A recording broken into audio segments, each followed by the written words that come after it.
tidak menangi Kanjeng Nabi. Terus nyontohnya gimana? Cara menteladaninya bagaimana? Orang kita nggak pernah berjumpa dengan Nabi, kita nggak pernah ketemu Nabi, kita nggak hidup sezaman dengan Nabi, betul?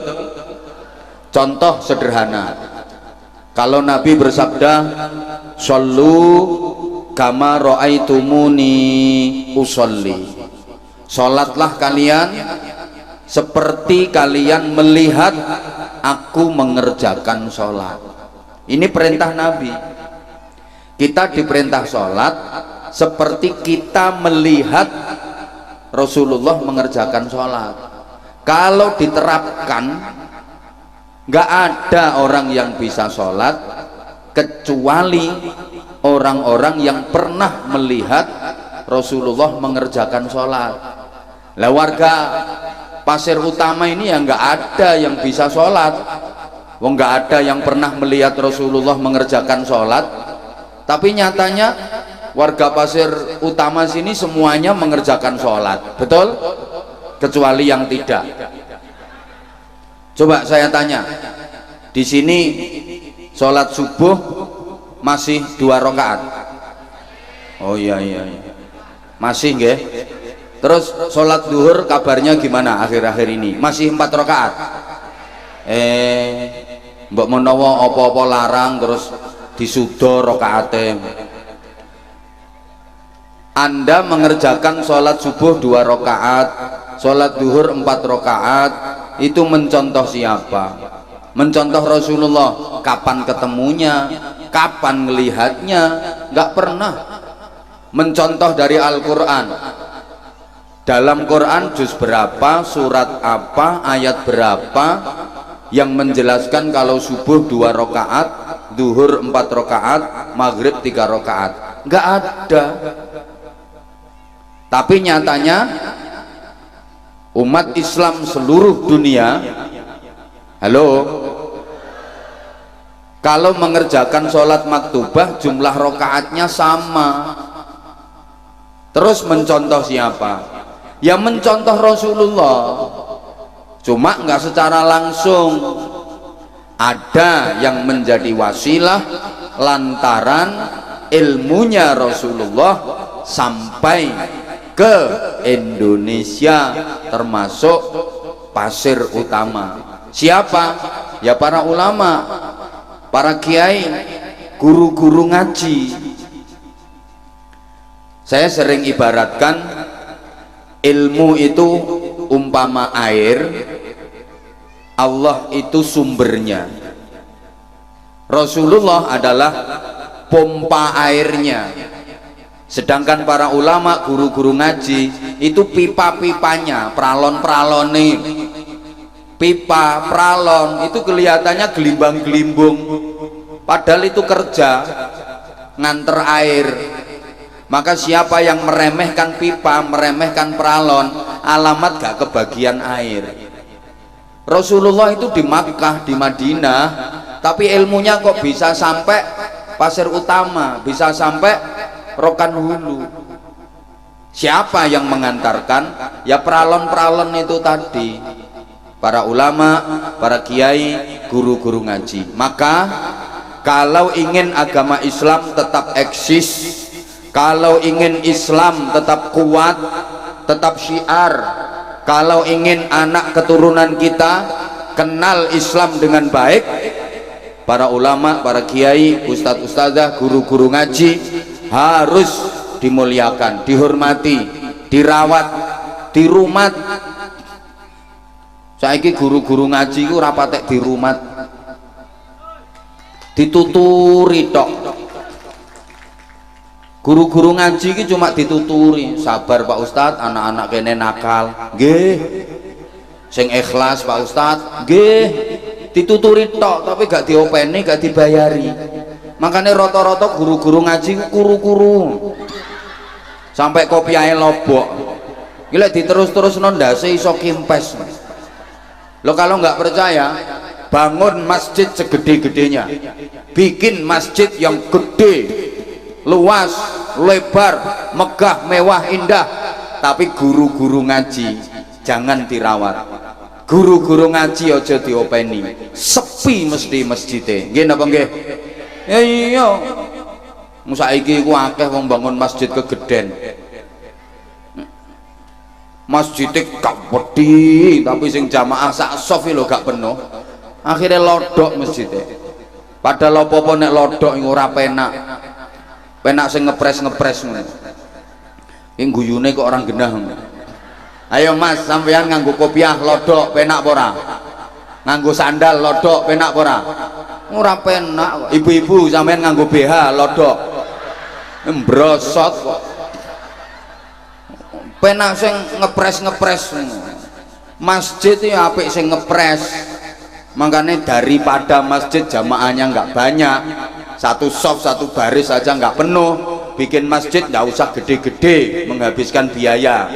Ya gawian dawa jelantir nak wes. Lah itu kalau pengen masjid tetap makmur, kalau kepengen Islam tetap syiar, tetap kuat, generasi mendatang, anak keturunan kita kenal agama dengan baik, kuat imannya, bagus akhlaknya, guru-guru ngaji kudu dirumat. Halo, sampeyan kenal agama teko sapa lek gak teko guru ngaji? Nggih napa nggih? Sampeyan ngerti najis suci teko sapa? Guru ngaji. Maaf, sampeyan kenal halal haram, tahu ini halal ini haram, siapa yang ngajari? Jawab tuh sayang. Guru ngaji. Sampeyan bisa wudhu, bisa sholat, siapa yang ngajari? Guru ngaji. Sekarang sampeyan baca Quran lancar, ingat dulu yang ngajari siapa? Guru ngaji. Mbok pikir sampean iso maca Quran, sampean iso sholat, sampean iso nglakoni poso bener, iku pinter-pintermu dhewe, alim-alimmu dhewe, jaduk-jadukmu dhewe. Kaget ya wis kok. Aku nek urung ngombe kopi yang ngene iki kudu nesu ae modele. Suguhane trimo ngene-ngene iki engko sampai rampung nesu terus iki. Pokok angger gak diombeni kopi, nesu mesti. Loh, dulu sampeyan menghafal huruf hijaiyah. Masih ingat toh? Alif ba ta sa jim ha kha dandang rusa dal dal ro za sin shin shad dad ta dha ain ghain fa qaf kaf lam mim nun wawu ha lam alif hamzah ya. Masih ingat kan? Terus ija-ijaan alif fathah, alif kasroh, i alif dhammah, u ba fathah, ba kasroh, bi ba dhammah, bu kaf fathah, ka kaf kasroh, ki kaf dhammah, ku mim fathah, ma ta fathah, ta mim dhammah, mu. Matur suwun. Aku lagi iki lho ngaji di matak-matakno. Matur suwun, matamu dhewe. Alif ya sukun fathah ai, lam fa sukun fathah love ya dhammah you. I love you too. I love you. Jujur sebenarnya saya nggak nyangka kalau jamaahnya segini banyak di tempat yang seperti ini, tengah alas. Betul, malam ini memang yang saya hadapi adalah orang-orang hutan, tapi nggak apa-apa, orang hutannya cantik-cantik kok. Terus Anwar Zahid itu udah lama banget, sekitar tahun 2012-2013an, Sabah daerah sini. Mulai dulu HP masih jadul, zaman kulhu aile sawan. Kirain masyarakat sini udah bosen sama Anwar Zahid, apalagi sekarang kan banyak gus-gus baru, ustadz-ustadz baru. Ternyata enggak, ternyata kamu masih tetap setia sama aku. Makasih semuanya. Kirain kamu udah berpaling ke lain hati. Ternyata enggak. Sekali lagi I love you semuanya, I love you. Alah mah sing bales tuwek. Sing nom ae tuwek-tuwek melu ngene. Sing tuwek nyoh tak balekno. Allah ya Karim. Allahumma sholli ala Muhammad. Nah, maka perlu lagi bagi kita untuk mengingat dan terus mengingat bagaimana perjalanan hidup dan perilaku hidup Rasulullah Shallallahu Alaihi Wasallam untuk kita contoh dan kita teladani. Ibu bapak para jamaah yang saya hormati rahimakumullah, Rasulullah diutus itu sebagai uswatun hasanah, teladan kebaikan dalam seluruh aspek kehidupan.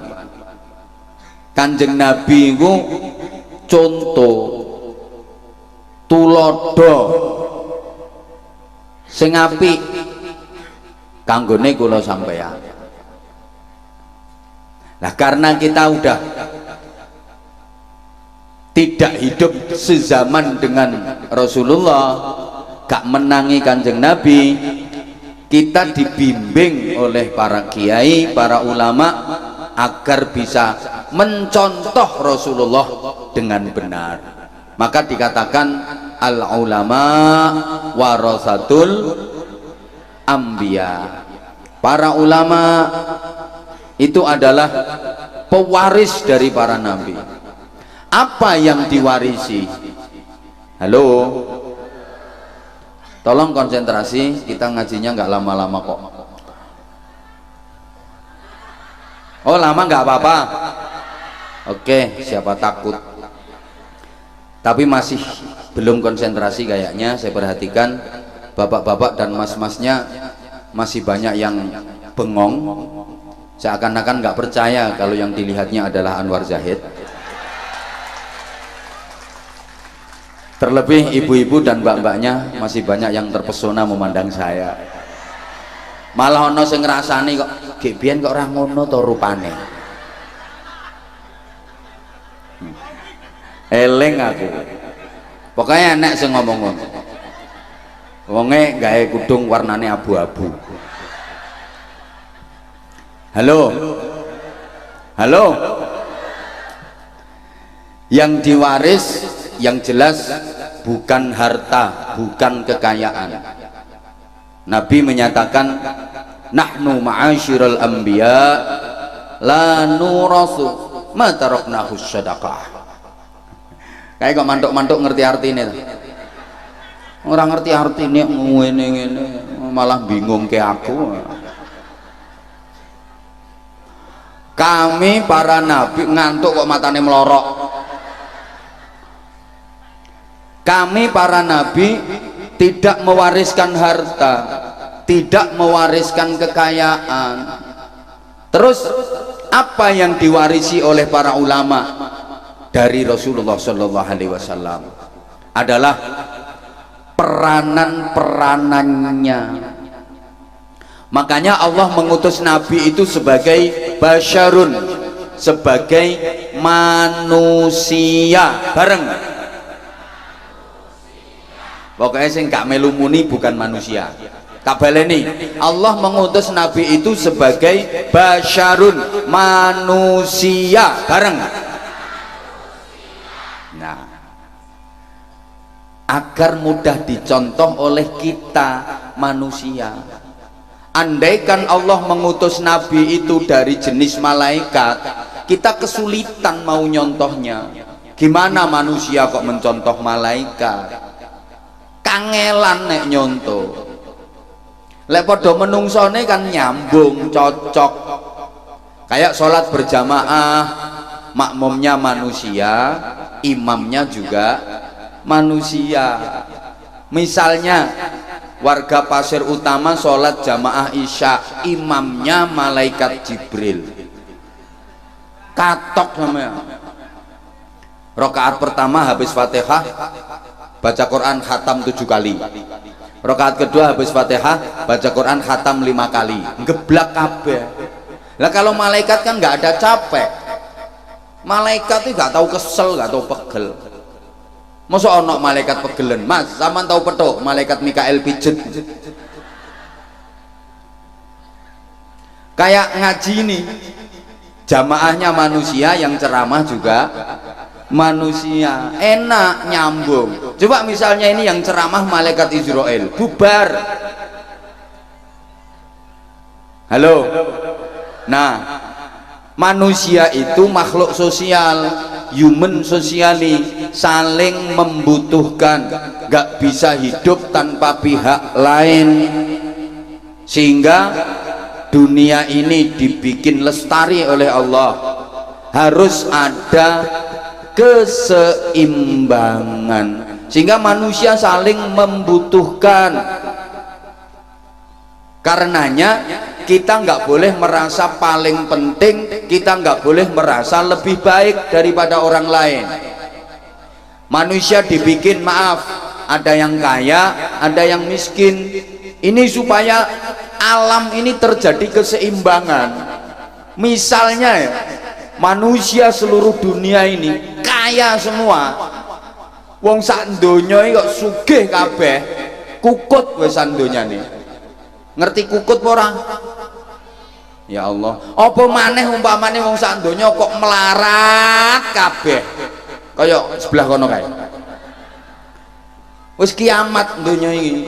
Makanya ada yang kaya, ada yang miskin. Ini supaya terjadi hubungan timbal balik. Yang miskin bekerja ke yang kaya gaji yang miskin. Maka orang kaya nggak boleh merasa lebih penting, nggak boleh merasa lebih baik. Disebut kaya itu karena ada yang miskin. Coba wong sugih umpama gak ana wong melarat, kon usung-usung dhewe, dodos dhewe, nyonyor. Ayo kon dodos dhewe, kon bangkel dhewe. Sama orang miskin, kalau nggak ada orang kaya, nyari nafkahnya susah, padha melarate. Paham betul? Maka ada warga, ada kepala desa, sama-sama penting. Warga kalau nggak ada kepala desanya, ibarat kereta nggak ada lokomotifnya, sepur gak ono ndase, gak melaku. Apalagi kepala desa nggak ada warganya.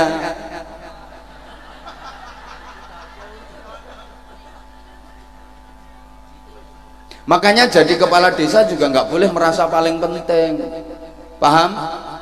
Paham? Ada yang pinter, ada yang bodoh. Yang pinter jadi guru, yang bodoh jadi murid. Maka guru nggak boleh membodoh-bodohkan murid. Guru kira entuk goblok-goblok nih muridnya. Duwe murid diulang kok angel. Oh, bocah goblok. Jare muridnya, Pak, nek aku ora goblok, sampean ora dadi guru.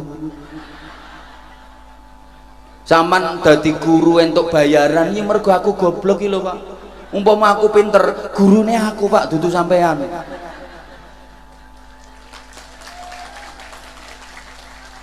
Kayak ini, jamaah semuanya penting. Di sini nggak ada yang nggak penting. Semuanya penting.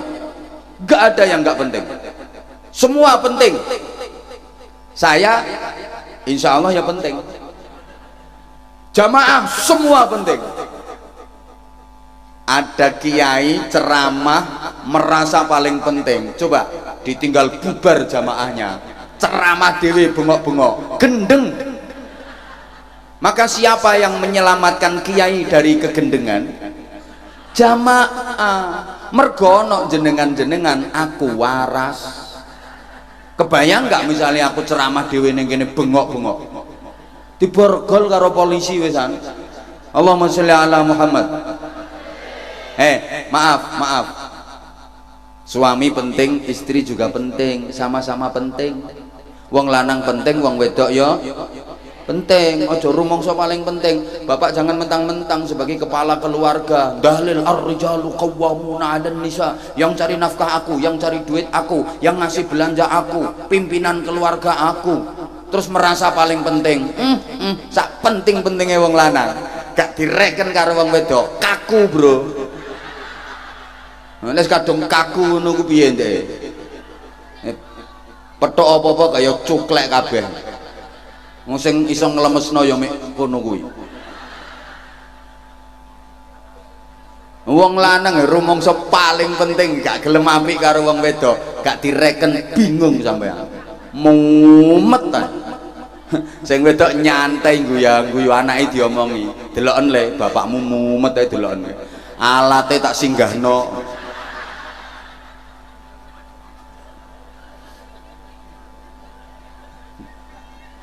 Istri penting bu, tapi jangan merasa paling penting. Aku yang masak, aku yang ngerawat anak. Wis to bro, pun gampang pun nggih. Wis tak kokope engko. Pun matur suwun nggih. Top. Ibu juga gitu, nggak boleh merasa paling penting. Aku yang ngerawat anak, aku yang ngerawat rumah, aku yang masak. Sak penting-pentingnya wong wedok. Gak digatekno wong lanang. Ya sida ngap-angop sampean. Terus mbok apakno lek iso ngap-angop, mbok kebuti ae.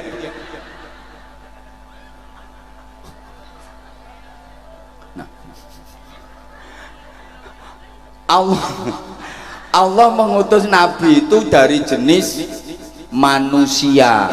Makanya Bu, Rasulullah itu ya makan, ya minum, ya lapar, ya haus. Rasulullah ya tidur, memang manusia. Rasulullah ya nikah, ya punya istri, punya anak, ya sehat, ya pernah sakit, memang manusia. Rasulullah kalau nggak punya duit ya utang. Jadi warga Pasir Utama yang hutangnya banyak, jangan khawatir nggak diakui jadi umat Kanjeng Nabi. Meskipun utang mokeh, panggah diakoni dadi umate Kanjeng Nabi. Cuma senenganmu utang. Halo, dilanjut. Udah kalau minta dilanjut konsentrasi dong. Bu. Dan klimak dari kemanusiaan Rasulullah, cita rasa sebagai manusia adalah wa ma Muhammadun illa rasulun qad khalat min qablihi rusul. Tidaklah Muhammad itu kecuali utusan, bukan Tuhan. Afa mata aw qutilan qalabtum ala aqabikum.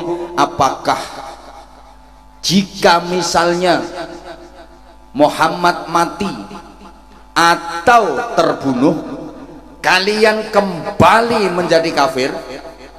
Coba perhatikan, apakah jika misalnya Muhammad mati atau terbunuh, berarti Nabi bisa mati? Iya, semua Nabi mati. Malah Nabi Zakaria matinya digergaji, Nabi Yahya matinya digantung. Semua Nabi juga mati, kecuali riwayat yang menyebutkan ada 4 Nabi yang sampai sekarang masih hidup ila yaumil qiyamah. 1, Nabi Khidir,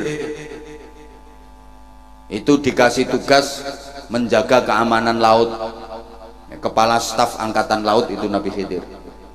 2, Nabi Ilyas, itu dikasih tugas menjaga keamanan darat. Berarti Nabi Ilyas itu kepala staf angkatan darat.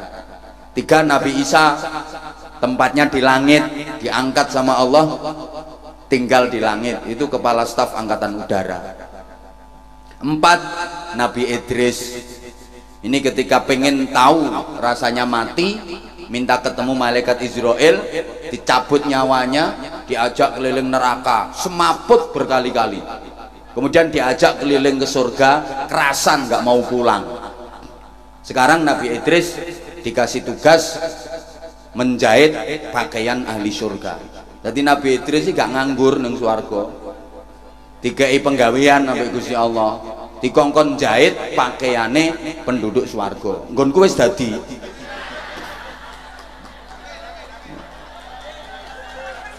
Lek nggonmu bahane sik durung enek ya. Lagi kulaan. Selain itu semuanya juga mati. Au kutila, atau terbunuh. Artinya apa? Enggak ada jaminan kalau Rasulullah kebal senjata.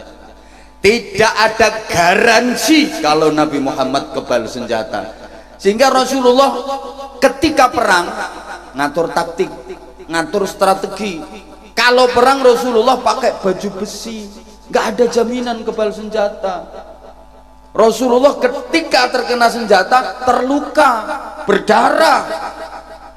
Dakwah ke Taif dilempari batu sama orang-orang kafir, terluka, pelipis kening Rasulullah, bahkan gigi Rasulullah pecah, berdarah-darah.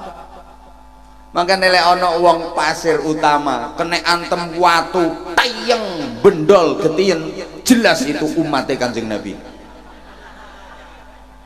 Saiki lek ana wong Pasir Utama kena antem watu sak kepel tayeng malah watune sing pecah, wonge guyu, umate limbat. Gitu loh. Makanya sampean kok nang ngene, oh kiai kok gak sakti. Loh jangankan kiai, Nabi aja dibikin seperti itu sama Allah. Lain lagi ketika mukjizat ditampilkan, beda urusannya. Coba pikir, Sayyidina Umar kurang sakti apa? Sakti luar biasa, gagah berani, sakti. Jangankan manusia, setan aja loh takut. Mana setannya tadi? Oh itu ketawa itu orangnya. Setan aja takut sama Sayyidina Umar. Matinya kena tusuk. Lu berarti nggak kebal senjata. Emang dibikin gitu sama Allah. Sayyidina Utsman matinya penggal lehernya putus ketika baca Quran. Sayyidina Ali sama, matinya juga kena tusuk. Coba kok meneng ya? Woi, ya wes. Nah, karena cita rasa Nabi sebagai manusia itu, maka Islam bisa sampai ke sini.